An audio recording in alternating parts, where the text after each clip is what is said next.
Bonjour, heureux de vous retrouver pour méditer sur les textes de la parole du 22e dimanche ordinaire.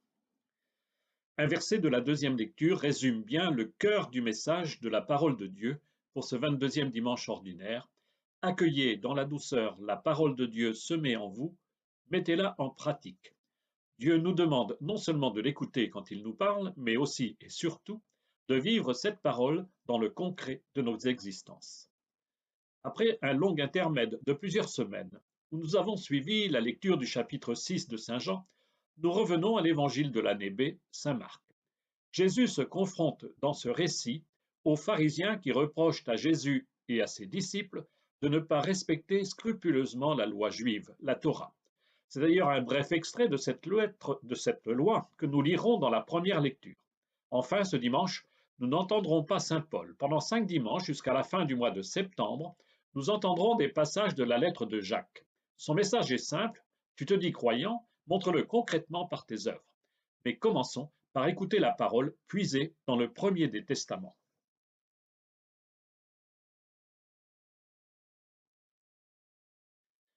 La première lecture est donc tirée du livre du Deutéronome, le 5e livre de la Torah juive et de nos Bibles chrétiennes.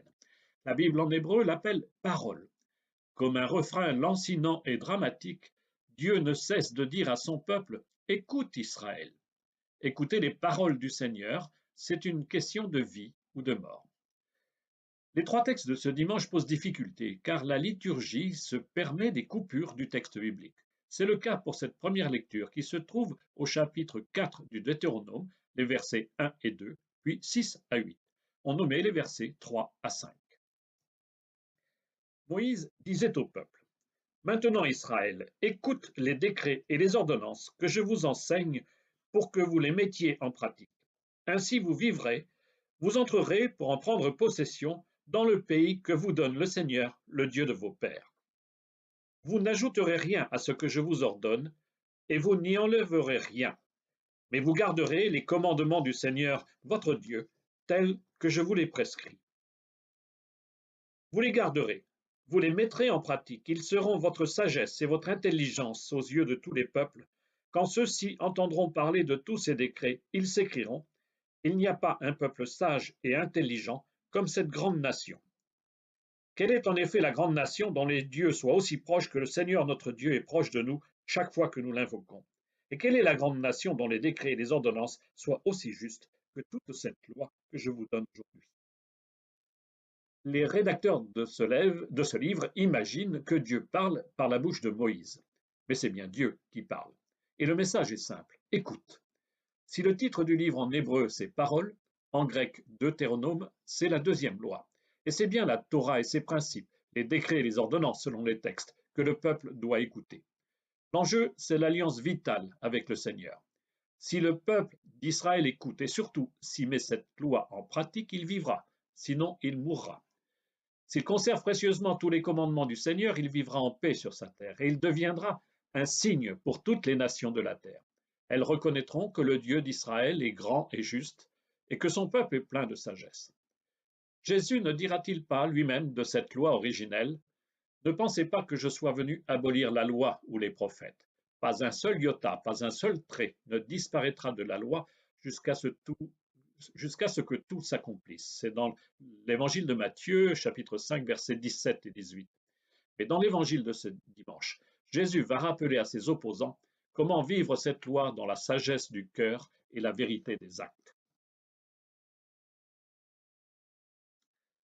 C'est bien le même message que nous découvrons avec la lettre de Jacques que nous lirons tous les dimanches à venir. Cette lettre a été attribuée par la tradition à Jacques, le frère du Seigneur, chef de la première communauté chrétienne à Jérusalem et mort martyr en 62.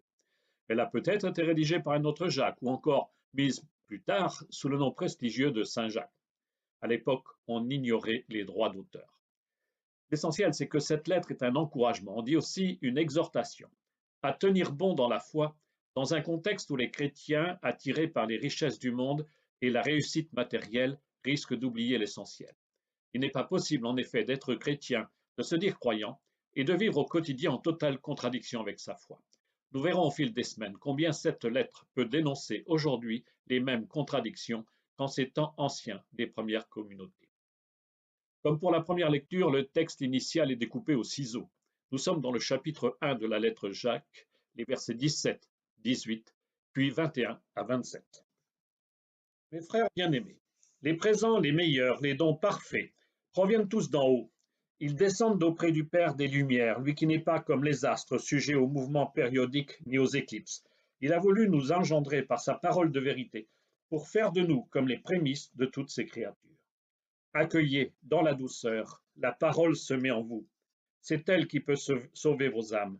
Mettez la parole en pratique. Ne vous contentez pas de l'écouter, ce serait vous faire illusion. Devant Dieu notre Père, un comportement religieux pur et sans souillure, c'est de visiter les orphelins et les veuves dans leur détresse et de se garder sans tache au milieu du monde. D'emblée, le premier chapitre s'adresse aux auditeurs en affirmant qu'il est normal que la foi traverse des épreuves, alors que chacun demande une chose au Seigneur, la sagesse. Mais pour cela, il faut tenir bon dans la foi avec persévérance et résister à toutes les convoitises du monde. Et surtout que le riche tire sa fierté d'être abaissé, car il passera comme l'herbe en fleur. Être croyant, c'est accueillir le don de Dieu, car tout vient d'en haut. Tout ce qui est bon en nous est le fruit de la parole de Dieu. La lettre exhorte alors à l'écouter. Nous ne lisons pas le verset 19, dommage, il affirme « Chacun doit être prompt à écouter et lent à parler ». Méditons alors cette belle parole de Jacques. Accueillez dans la douceur la parole semée en vous, c'est elle qui peut sauver vos âmes. L'âme, mais c'est la vie. Écouter, c'est donc vital. Mais cela ne suffit pas, car encore faut-il mettre cette parole en pratique. Car là, et là encore, dommage que nous ne lisions pas le verset 23. Car si quelqu'un écoute la parole sans la mettre en pratique, il est comme un homme qui observe dans un miroir son visage tel qu'il est, et qui, aussitôt après, s'en va en oubliant comment il était. Écouter la parole sans en vivre dans la réalité de notre quotidien, c'est se faire illusion. C'est le miroir aux alouettes. Vous l'aurez compris, je vous invite à aller lire ce premier chapitre de la lettre de Jacques dans sa version complète et de méditer cette belle page de Bible et d'en vivre.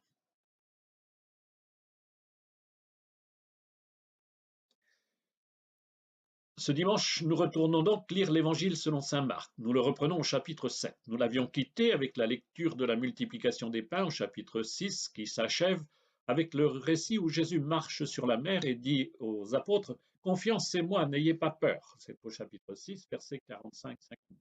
Puis suit un résumé des miracles de Jésus, Marc 6, 53-56. Et là, Jésus se trouve à Génézareth, un village proche de Capharnaüm, tout au nord du lac de Tibériade. Les pharisiens et les scribes ont fait la route depuis Jérusalem, sans doute pour s'informer sur cet homme dont la renommée est arrivée jusqu'à la capitale religieuse. Dans l'évangile de Marc grandit alors le conflit dramatique commencé au chapitre 2 entre Jésus et ses adversaires. Là encore, comme dans les deux premières lectures, le découpage de la Bible, de la liturgie, opère des coupes importantes dans le récit de Marc.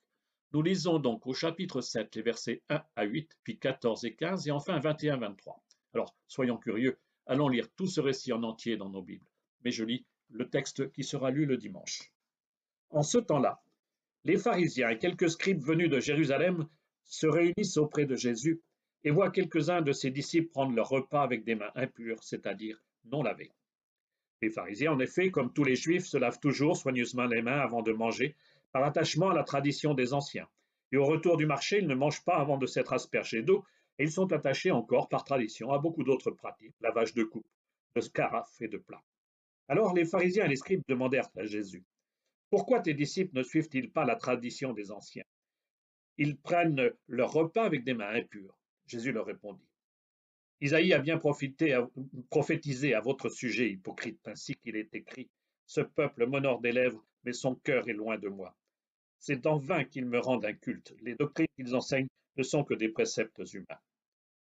Vous aussi, vous laissez de côté le commandement de Dieu pour vous attacher à la tradition des hommes. » Appelant de nouveau la foule, il lui disait, « Écoutez-moi tous et comprenez bien, rien de ce qui est extérieur à l'homme et qui entre en lui ne peut le rendre impur. Mais ce qui sort de l'homme, voilà ce qui rend l'homme impur. » Il leur dit encore à ses disciples à l'écart de la foule, « Ce qui sort de l'homme, c'est cela qui le rend impur, car c'est du dedans, du cœur de l'homme que sortent les pensées perverses, inconduite, vol, meurtre, adultère, cupidité, méchanceté, fraude, débauche, envie, diffamation, orgueil et démesure.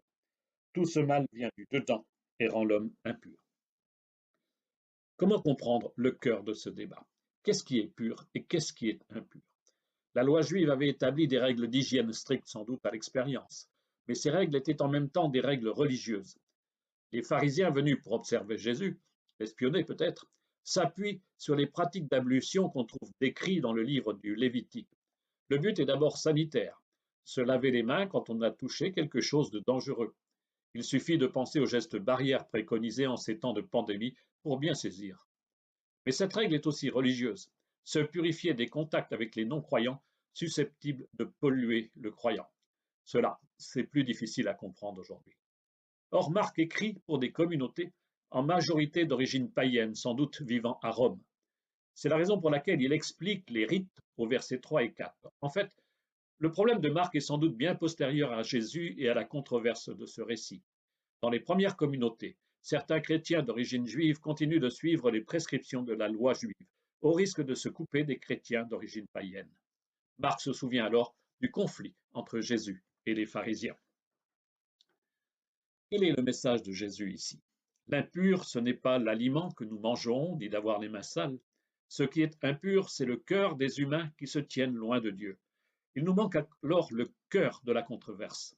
Au verset 9 à 13 que nous n'entendrons pas, Jésus reproche aux pharisiens de détourner la loi qui oblige les enfants à prendre soin de leurs vieux parents, à la seule condition de verser une somme d'argent pour le temple de Jérusalem. Voilà les pharisiens accusés d'hypocrisie, eux qui se croyaient justes au regard de la loi. Mais l'accusation de Jésus ne peut-elle pas rejoindre les croyants d'aujourd'hui? Même la prière peut être hypocrite quand elle émane de gens qui se croient purs et crée des divisions au sein même de la communauté. C'est bien l'enseignement de Jésus, non plus à la foule, mais plus explicite aux disciples. L'impureté n'est pas rituelle. La véritable impureté, pour le croyant, vient du cœur. C'est le péché, la vraie pollution. Comment annoncer la foi chrétienne à ceux qui en ignorent tout, si on se tient loin d'eux au prétexte qu'ils ne correspondent pas à nos critères moraux ou religieux? Car l'enjeu pour Jésus, c'est la mission auprès des lépreux.